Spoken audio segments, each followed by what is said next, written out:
We're now doing the Iliad by Homer. Homer? Like Homer Simpson? I think it's Homer, yeah. Isn't it Homer?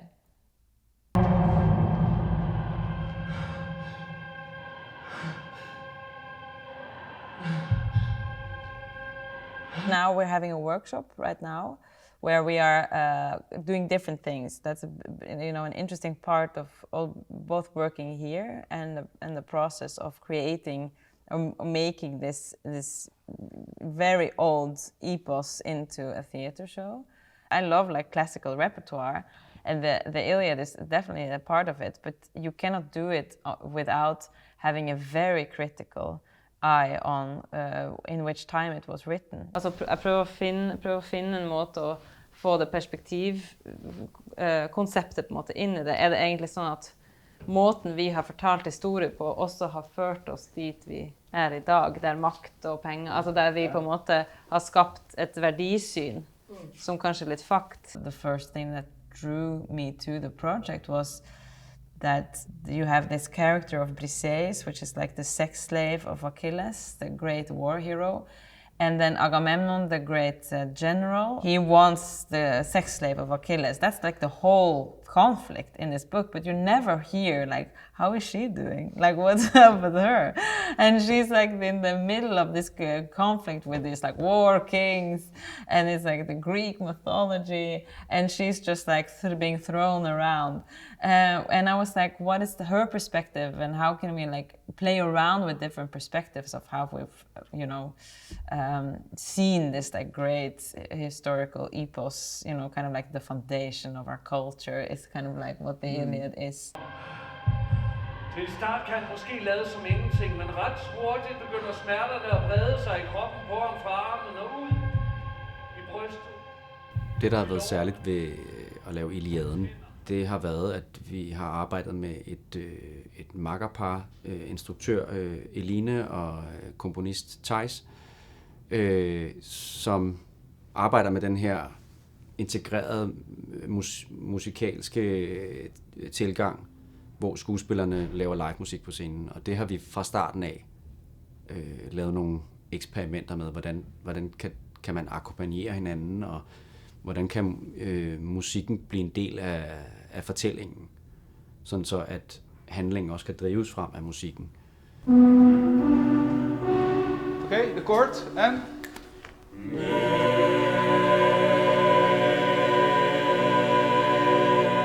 Again and...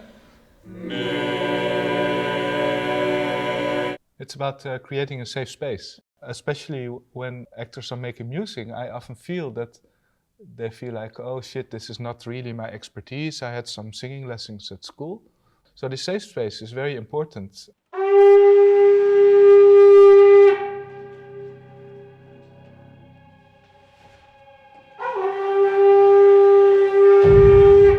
We wanted to, let the music be a very big part of the show.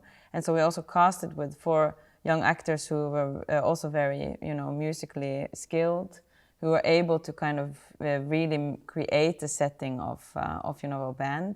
Det er jo en anderledes tilgang, og så er der den anderledes tilgang, at vi gerne vil arbejde med, hvad hvis man kiggede på Iliaden fra et andet perspektiv? Hvad hvis det var nogle af dem, der er nede på, altså de underste i hierarkiet, der fortæller historien. Nu kigger vi jo på guder og på de såkaldte helte. Men hvad med alle dem, der led under den krig, som de mente var meget vigtig? Det er jo ret aktuelt at tale om.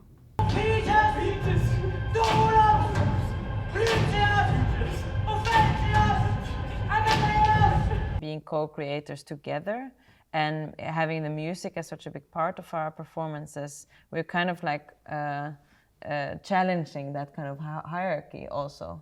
In my view, and instead of being like, because there's a lot of discussions, it's like the theaters are sometimes like, but is Theis like a composer, a sound designer? Is it like a musical director is he like a repetitor for the actors? Like, what is he? And we're like, he's everything. And they don't like, they're kind of just see their head explode because they don't understand this kind of way. It should be in a very categorized thing. It's very easy, like Elina, director, they're like, whew. And then it comes Thijs and they're like, we don't know what's going on here.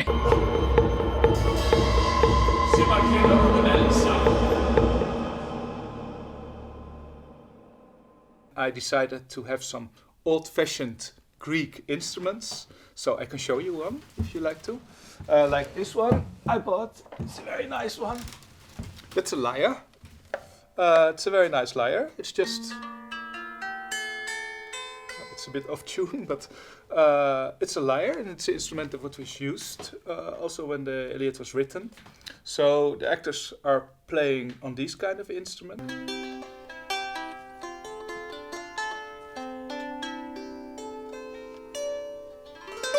So it's a very easy instrument. And you can do a lot of stuff with it. You can really easy play it and sing over it.